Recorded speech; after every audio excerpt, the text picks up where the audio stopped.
হবে। চাঁদাবাজি করছে, তারপর দল থেকে বহিষ্কার করতেছে। আজকে এমপি হইতে চায় কেন? শুধু টাকার জন্য।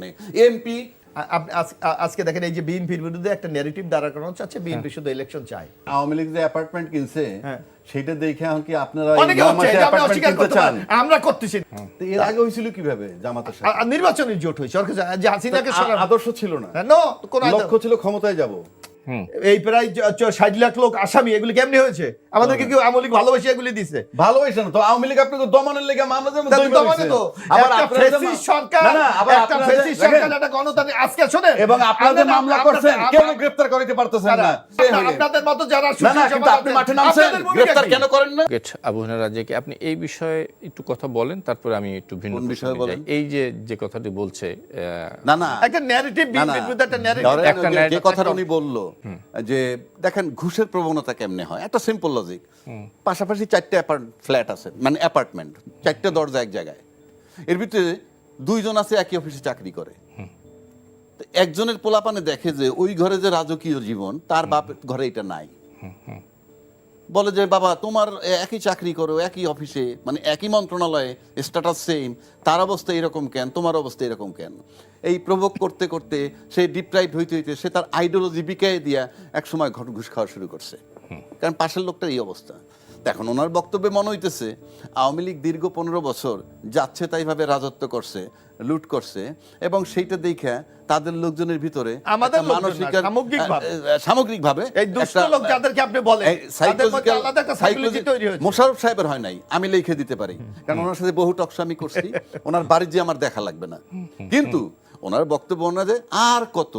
সুতরাং যেখানে আওয়ামী লীগের লোকজন অ্যাপার্টমেন্ট করছে, এখন তাদের কিছু লোকজন করতেছে, করো বাবা, অসুবিধা নাই। কারণ বাংলাদেশে আমার দেখা 2টা বড় দল, পরীক্ষিত বড় দলের যারা আছে, রাস্তায় যদি মিছিল করে 150 লাইন হয়, তার প্রথম 20টা লাইনে 5 কুড়ি 100 বা 8 12 96 জন লোক, বা 10 12 120 জন লোক, তারপরে এগুলো ভোটারও না, কিচ্ছু না, এটা গয়রহ। পরে যখন আবার আরেক দল ক্ষমতা আসে, ওই গয়রহগুলো ওর সাথে অ্যাড হয়। এই যে সামনের লোকগুলা, তার ভিতরে 8.85% বেকার, Bangla political. How they survive? কিভাবে সার্ভাইভ করে?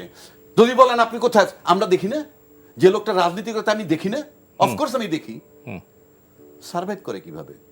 আপনার সার্ভাইভালের ওয়ে যদি এই রাজনীতি হয়, সেই রাজনীতি আমরা চাই না এই দেশে। আর আপনি কাজ করবেন, আপনি চাকরি করবেন, মুদি দোকানদারি করেন, যা খুশি তাই করেন, আপনি রাজনীতি করবেন ওইভাবে। আজকে এমপি হইতে চায় কেন? শুধু টাকার জন্য। এমপি আপনার ইয়ের সাথে কথা বলে, এক্সিকিউটিভ ইঞ্জিনিয়ার ডাইকেন না, এই মিয়া বিল দেন না কেন? এটা কি তার কাজ? তার কাজ আইন প্রণয়ন করা। যদি আপনার টাকা ইনকাম করতে হয়, উপজেলা চেয়ারম্যান হন। আপনার মতো লোক জাস্ট অযোগ্য এমপি হওয়ার জন্য। আপনি তো এমপির মর্যাদাই বুঝেন না। না, কিন্তু এই ধারাবাহিকতা কিন্তু আজকে হয় নাই, যেটি এবিএম মোশাররফ হোসেন বলেছে, এই ধারাবাহিকতা তো বিএনপিকে টানতে হচ্ছে।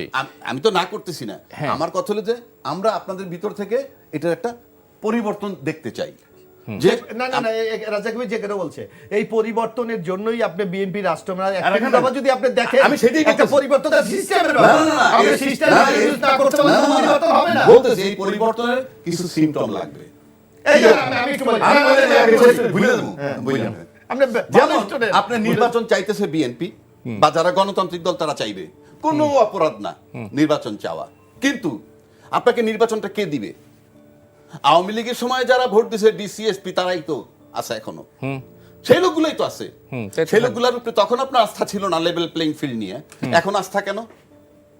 এখন যে সরকারে একটা অন্তর্বর্তীকালীন সরকার আছে, না না না, আগে সরকার কারা ছিল? একটা জুলুমবাজ সরকার ছিল। আমি বলতেছি জুলুমবাজ সরকার তো, কিন্তু এই যে যারা এখন আছে প্রশাসনে, তারা ভাবতেছে কি?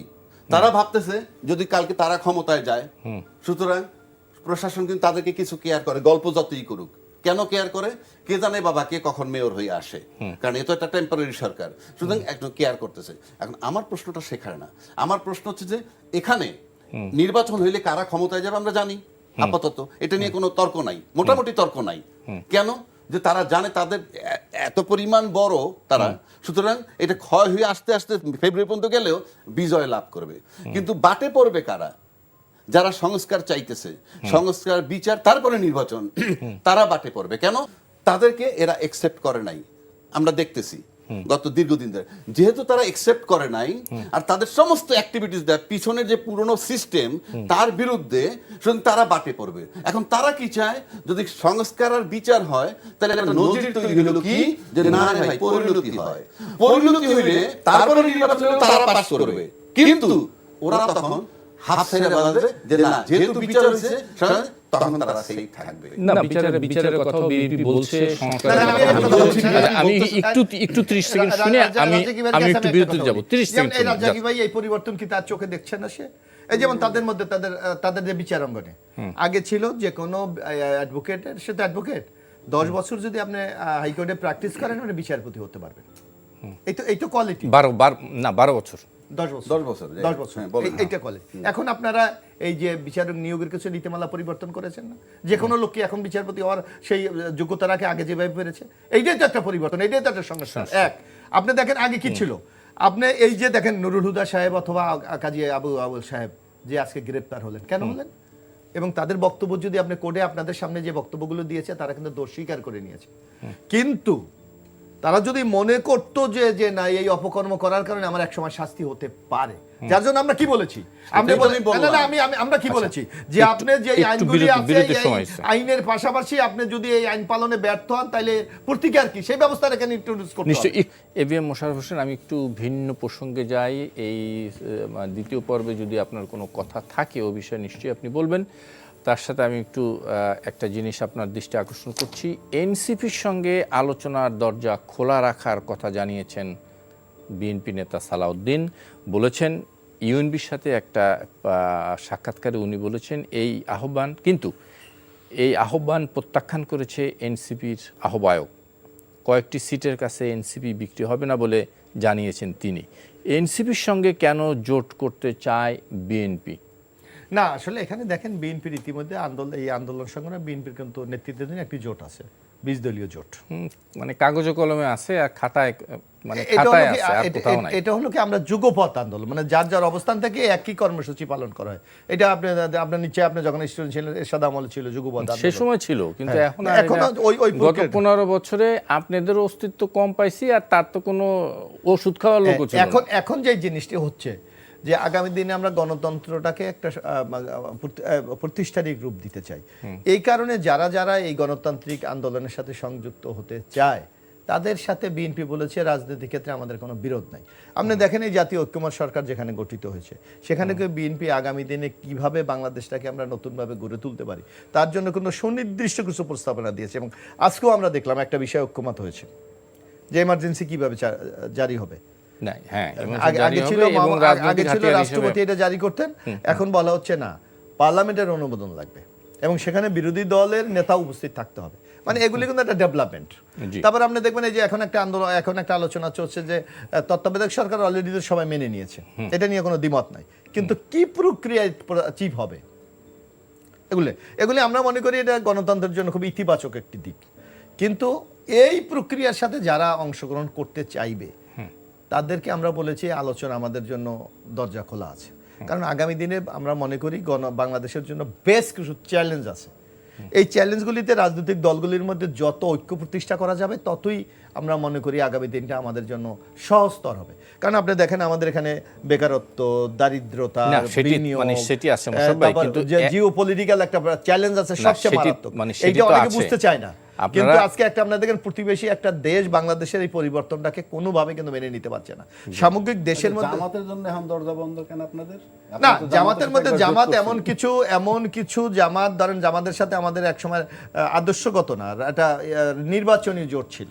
মানে কি ক্ষমতায় যাওয়ার জন্য যা করা দরকার তাই করছেন? না, আপনি তখন গণতন্ত্র আপনি দেখেন আপনি একটা মানে দর্শককে যদি সরানোর জন্য অনেক সময় কিন্তু অনেক কিছু এক হতে হয়। এখন কি জামাত দস্যুরে সরাবেন এনসিপির সাথে? না, আমরা এখন মনে করি আমাদের সেই আওয়ামী লীগের মতো ফ্যাসিস্ট শক্তিটা আমাদের সামনে নেই। সুতরাং আমরা মনে করি ন্যূনতম যাদের সাথে আমাদের ঐক্যমত সম্ভব আদর্শিকগতভাবে। এর আগে হয়েছিল কিভাবে জামাতের সাথে? নির্বাচনী জোট হয়েছে, হাসিনাকে আদর্শ ছিল না, কোন লক্ষ্য ছিল ক্ষমতায় যাব। নাহলে আপনি জোট করবেন কেন? না, কি? উদ্দেশ্যটা কি? একটা ফেসিস্টকে সরাতে হলে তো আপনাকে সকল ছোট বড় শক্তিকে এক জায়গায় আনতে হবে, কিন্তু আমার সামনে তো ফেসিস্ট সরকারটা এখন নাই। বরং আমার এখন দেশ পুনর্গঠন আমি কিভাবে করব, প্রাতিষ্ঠানিকগুলো যেগুলি ধ্বংস করে ফেলেছে কিভাবে সেগুলোকে আমি রিপেয়ার করবো, আমার সেই প্রশ্ন। না, সেখানে জামাতকে নিলে সমস্যা কোথায়? জামাতের এখানে কিছু কিছু ভূমিকা আপনি যে দেখেন, এখনো তারা মহান মুক্তিযুদ্ধকে স্বীকার করে না, এখনো তারা ৭১ নিয়ে কোথায় প্রশ্ন অস্বীকার করবে। করছে? কোথায়? করে। আমার না তো করে। না, আমরা এমন কিন্তু কোনো- আজকে বলা হচ্ছে যে ৭১-এর ব্যাপারে তারা ভুল স্বীকার করুক, তারা কিন্তু করছে না। না, তারা তো করেছে 1947 সাল থেকে এই পর্যন্ত যত এবং আপনি একটা জিনিস দেখবেন, একটা জিনিস দেখবেন, বাংলাদেশের যত পরিবর্তন হয়েছে সেই 47 সালে জামাত ইসলামী কিন্তু পাকিস্তান চায়নি।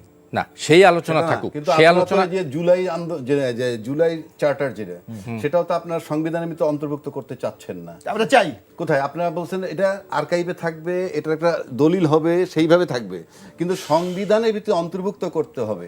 সেই জায়গাটা আপনাদের দ্বিমত আছে। সংবিধানে অথচ এই দেশের সমস্ত লোক, আমি দলবিহীন জনগণ অ্যাটলিস্ট আমি গ্যারান্টি দিতে পারি যে এই জনগণগুলো দলের সাথে সম্পৃক্ত না, এদের প্রত্যেকে এটা চাচ্ছে। কি চাচ্ছে আপনি? যে এই জুলাই সনদ, কি চাচ্ছে জুলাই সালে? কি চাচ্ছে এটা ওইটা জুলাই সংবিধানে তাদের ঢুকতে এই হবে। অবদানকে হ্যাঁ। না, তাদের এই অবদানকে কোন রাজনৈতিক দল অস্বীকার করে না। অস্বীকার করে না, না, আমি জিনিস। একটু বলি, আমাকে আর documentary তাকে রাখা আরেক জিনিস। এর সাথে যদি আপনি বলেন আমার সংবিধান নতুন করে লিখতে হবে, না, না, আপনি না, যদি না, বলেন নতুন- আমার রাষ্ট্রীয় মূলনীতি নতুন- চেঞ্জ করে নতুন দিতে হবে, লেখার দরকার। আপনি যদি বলেন আমার সেকেন্ড রিপাবলিক করতে হবে, আপনি যদি বলেন আমার গণপরিষদ করতে হবে, আচ্ছা, আমি তো সেটা এবার মেনে নেওয়ার আসেন, মতো এবার আসেন। অবস্থা নেই। একটু শুনি, আপনার একটু হিসাব শুনি। করতে হবে। আপনি- জি, আপনি বলি। জুলাই গণ অভ্যুত্থানের আপনার হিসাব অবদানকে তো করতে আমরা হবে। স্বীকৃতি দিতে রাজি আছি। দেখেন 1971, এই 1971 কি পাইছি আমরা? একটা ভূখণ্ড পাইছি, একটা স্বাধীন ভূখণ্ড আমরা স্বাধীন করছি। সেই ভূখণ্ডটাকে কেউ কেউ মুক্তিযুদ্ধের চেতনা, স্বাধীনতার পক্ষের চেতনা, এই দোহাই দিয়া পুরাটা জায়গা তাদের পৈতৃক সম্পত্তি মনে কইরা অকুপাই করে রাখছে, ডাইরেক্ট ইনডাইরেক্ট। সর্বশেষ টানা 16 বছর স্বৈরাচারী কায়দায় দখল করছে, 18 কোটি লোকরে বঞ্চিত করে, এবং সেই দখলদারকে উচ্ছেদ করছে এই জুলাই আন্দোলন। তো আপনার যে ভূখণ্ডটাকে 18 কোটি লোকের বঞ্চিত কইরা যারা অকুপাই করে রাখছিল একটা পরিবারের দোহাই দিয়া, এবং তাদের কাছে মুক্তিযোদ্ধার চেতনাটা ছিল একটা ক্যাশ করা, এটা পুঁজি বানাইছে মুক্তিযোদ্ধারে। আদর্শে বিশ্বাসী ছিল না ওই দল। যারা বিশ্বাসী থাকে তাদের বক্তব্য এরকম হয় না, তাদের ক্যারেক্টার এরকম হয় না। তাকে স্মরণ হয়েছে, দখলদার স্মরণ হয়েছে। সেই দখলদার স্মরণের ক্ষেত্রে জুলাইয়ে ছাত্র হত্যা হয়েছে, আহত নিহত হয়েছে। আপনারাও দাবি করেন আপনারা এটার ভিতরে ছিলেন, এবং আপনাদের 427 জন লোক মারা গেছে। তো আপনার 427 জন লোক যদি জুলাই আন্দোলনে মারা যায় থাকে, সেই রক্ত আপনারা কিভাবে ভোলেন? আমরা ভুলতে তো চাই না। সেটা আপনাকে- সেটা কেন সংযুক্ত হবে না? কেন না, না, কে সেটা বলছে সংযুক্ত হবে না? সংবিধানে আমরা ঢুকতে হবে। বলেছি- 71 না, পর না, এই না, না, পদে না, না, না, মোশাররফ ভাই, আপনারা যেটা বলেছেন সেটা হলো জুলাই সনদটা আপনি চেয়েছেন, কিন্তু এটি সংবিধানে insert করতে চান। অন্তর্ভুক্ত করতে আপনারা নারাজ। আপনারা এইটা চান না কেন? না, এইটা হলো জানেন, আমার কথা হলো জুলাই এই গণ আন্দোলনটাকে, এটাকে কেউ কিন্তু অস্বীকার করছে না, কেউ স্বীকৃতি দিতে চাচ্ছে, অস্বীকার, কিন্তু সেটা তো ঠিক সংকটটা আছে। তৈরি হচ্ছে অন্য জায়গায়। আপনি ওই জায়গাটা আমরা যাচ্ছেন না। যখন বলা হচ্ছে আমার নতুন করে সংবিধান লিখতে হবে, আমার রাষ্ট্রের মূলনীতি পরিবর্তন করে দিতে হবে, কেন? সেটা এই পরে আসেন আলোচনা না, আপনি না, এইটা অবশ্যই, insert করেন না। মূল না, সংকটটা না, এখানেই না, তৈরি না, হয়েছে। না। জুলাই সনদকে সংবিধানে আপনি অন্তর্ভুক্ত সিম্পল করতে বলেন, আপনি না, আমি চাচ্ছেন বলি না। জুলাই সনদ বলতে আমরা যে জিনিসটা বুঝি, এদের স্বীকৃতি দেওয়া, এবং যদি কোনো দিন কোনো নেতিবাচক কোনো পরিস্থিতি তৈরি হয়, যাতে এই ঘটনা নিয়ে কোনো বিচারের সম্মুখীন করা না হয়। এইটাও ঘটনা। এইটা আপনি শুধু চাচ্ছেন এইটা কেন? না। ওইটা অবশ্যই আমরা এইটাই। দলমত নিয়ে এইটা। স্বীকৃতি দিব, আর আপনি এইটাই। যদি বলেন না, যে না, আপনাকে যদি না, আইনি তাদেরকে আপনি নিরাপত্তা না দেন, তাহলে ভবিষ্যৎ সংকট হতে পারে, সমস্যা হতে পারে। তো সেজন্য তো তারা এই সংস্কার বিচার চাইবি। সে তার হিসাবটা তারটা সে দেখবে না যে আপনার যার সবাই জন্য বিচার আপনার আমরা কি 427 বলছি? জন আপনার সব বাদ দিলেন। না, না, না, ওই কোন যার ছাত্র জন্য আমরা আহত তো আমার বলছি দরকার আপনি নাই। ট্রাইব্যুনালের সংখ্যা বাড়ান। আপনাদের সেটা আপনি কেন না বাড়াচ্ছেন না না? এখানে কেন? আপনাদের 427 জন যে লোক মারা গেল সেইটা কি বলেন? ওই ছাত্র এনসিপি সব আমি বাদ দিলাম। হ্যাঁ। আপনি গত 427 জন লোক মারা গেছে, তাদেরকে যদি আমরা সংবিধানে ঢুকাই যে এই লোকগুলা মারা গেছিল আন্দোলনের সময়, সেখানেও কি আপনাদের এটা নিয়ে তো আমাদের আপত্তি নেই। না, আপত্তি আছে। আছে আছে আছে আপনারা বলেছেন আপনি তো। জানেন, তারপরে বলেন আছে এটা নিয়ে